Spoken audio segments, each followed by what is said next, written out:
दोस्तों, जैसा कि आप सभी जानते हैं कि 2020 के दौरान मई और अगस्त के बीच में चाइनीज़ सोल्जर्स और भारत के सोल्जर्स के अंदर जो है क्लैश देखने को मिला था। और चाइनीज़ सोल्जर जो है वो भारत के लद्दाख के एरिया के अंदर पेनांग त्सो जो लेक है हमारी, जिसको हम गलवान इंसिडेंट्स के नाम से भी जानते हैं, वहाँ पर भारतीय सैनिकों के साथ में उनका क्लैश हुआ और भारत के जो है 20 सोल्जर्स मारे गए थे और जो कमांडेंट ऑफिसर संतोष बाबू की भी उसमें डेथ हो गई थी। और इसके बाद में से जो है अभी तक जो है बॉर्डर पे स्टैंड ऑफ बना हुआ है। लेकिन क्या अब ये न्यूज़ आ रही है कि क्या भारत के प्रधानमंत्री श्री नरेंद्र मोदी जी ने उस पर्टिकुलर इंसिडेंट का बदला ले लिया है क्या? और चाइना को जो है बहुत ही बुरी तरह जो है सबक सिखा दिया है। इन सारी बातों का दोस्तों इस वीडियो के अंदर जो है डिस्कस करने वाले हैं। आप इस वीडियो को अंत तक ज़रूर देखना और आप हमारे वीडियो को लाइक कीजिए, शेयर कीजिए और हमारे चैनल को आप सब्सक्राइब कीजिए। दोस्तों, आज बात करेंगे इन 20 बहादुर सिपाहियों की वीर गति का बदला हमने कैसे लिया चाइना के साथ में। इस वीडियो को आप देखते रहिए और जितने से ज़्यादा शेयर कर सके व्हाट्सएप, फेसबुक पे ज़्यादा से ज़्यादा इसको शेयर कीजिए। दोस्तों, ये हमारे वीर बहादुर संतोष बाबू है, जिनको चाइना ने बहुत ही बेरहमी से जो है लाठियों से और कंटीले जो तार होते हैं उससे इनको जो है मारा था और ये वीर गति को प्राप्त हो गए थे। हमने इनका क्या बदला लिया चाइना के साथ में, हमने इनकी वीर गति के लिए हमने क्या किया, आइए इन सब के बारे में जानने की कोशिश करते हैं। सट साल दे सट सट पैर चोदे दे टारो टारो साले नु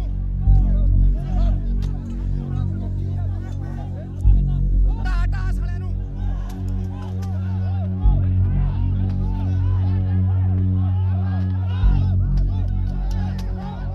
टारो टारो टारो ए मुड़ के ना आना ओ सट पैर चोदे दे हटा बस परे हो जा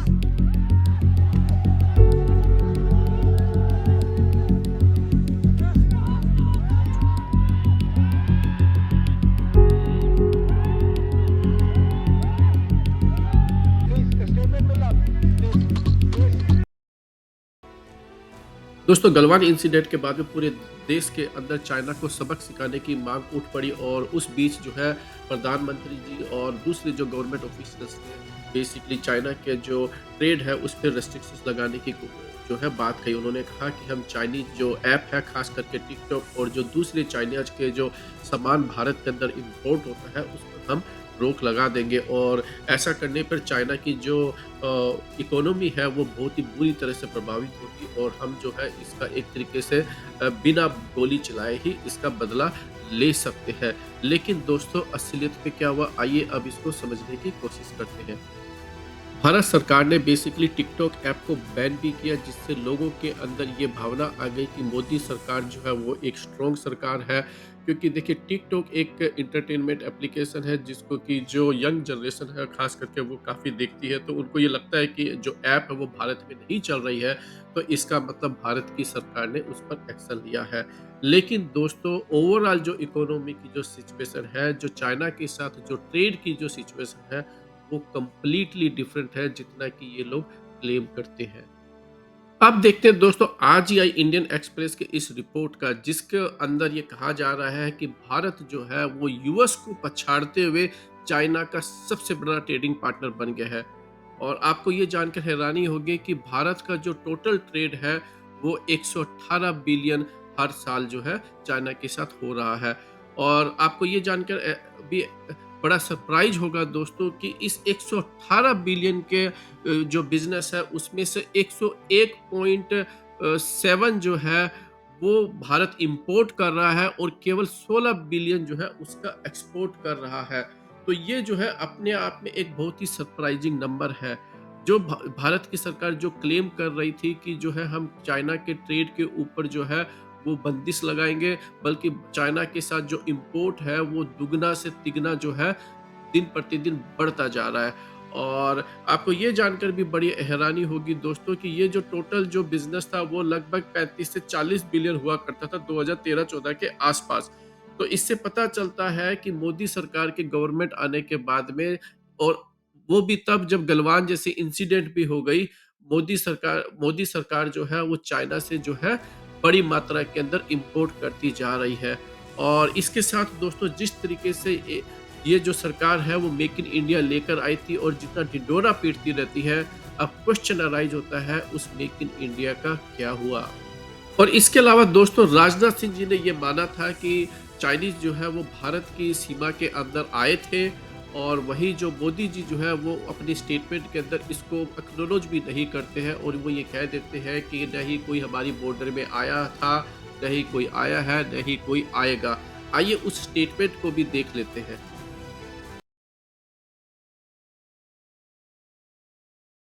यह बात सच है कि सीमा पर इस समय चीन के लोग भी, उनका दावा है कि हमारी सीमा यहां तक है, भारत का यह दावा है कि हमारी सीमा यहां तक है, और उसको लेकर एक मतभेद हुआ है और अच्छी खासी संख्या में चीन के लोग भी आ गए हैं। न वहां कोई हमारी सीमा में घुस आया है, न ही कोई घुसा हुआ है, न ही हमारी कोई पोस्ट किसी दूसरे के कब्जे में है। और यही नहीं दोस्तों, हमारे जो फॉरेन मिनिस्टर है जो कि आए दिन जो है आजकल यूपीए सरकार के बारे में कुछ न कुछ बोलते रहते हैं और आजकल ओपोजिशन को टारगेट करते हैं, वो तो यहाँ तक कह डालते हैं अपने एक इंटरव्यू में एएनआई के साथ में कि चाइना जो है एक बड़ी कंट्री है, एक बड़ी इकोनॉमी है, हम एक छोटी कंट्री है। तो क्या आपको लगता है कि छोटी कंट्री को जाकर बड़ी कंट्री से जो है वॉर लड़ना चाहिए? आइए उनके इस स्टेटमेंट को भी सुन लेते हैं। So, I find it very thick that, look, I don't think personally I would get into a blame game. What happened in 62 happened. But if you now want to whitewash all that and say everything happened only in 2020, I have to call you out, no? So you're fortifying the border, the boundary, India-China. So does that make China now the biggest threat to India? Are we in a state of a quasi-war-like situation, conflict-like situation? No. Look, where are we? No. I first of all, I'm not using the word we're fortifying it. I think we are legitimately building our border infrastructure because they have built their border infrastructure. In my view, we should have done it 25 years ago. Again, we are reactive, that means. I mean, Your words, Dr. Jaishankar. No, not at all. Look, they are the bigger economy. I mean, what am I going to do? As a smaller economy, I'm going to go pick a fight with a bigger economy. It's not a question of reactive, it's a question of having common sense. So, secondly, please bear in mind one thing. We had an agreement that you're not supposed to bring military to the border in large numbers. So, दोस्तों UPA सरकार को 126 Rafale purchase करने के लिए बहुत ज़्यादा criticise किया जाता था, और ये जो गवर्नमेंट आई थी वो ये क्लेम करके आई थी कि 36 राफाल जो आए हैं वो कम कीमत में आए हैं। फिर ये क्वेश्चन अराइज होता है कि भारत की सरकार ने एयरफोर्स को पूरे 126 राफाल क्यों नहीं दिए। दोस्तों आपको जानकर हैरानी होगी कि उसके बाद से अभी तक कोई भी MMRC डील जो है फाइनलाइज नहीं हो पाई है, और एयरफोर्स जो है वो अभी भी जो है गवर्नमेंट के साथ में जो है इसको अप्रूवल करवाने में लगी हुई है।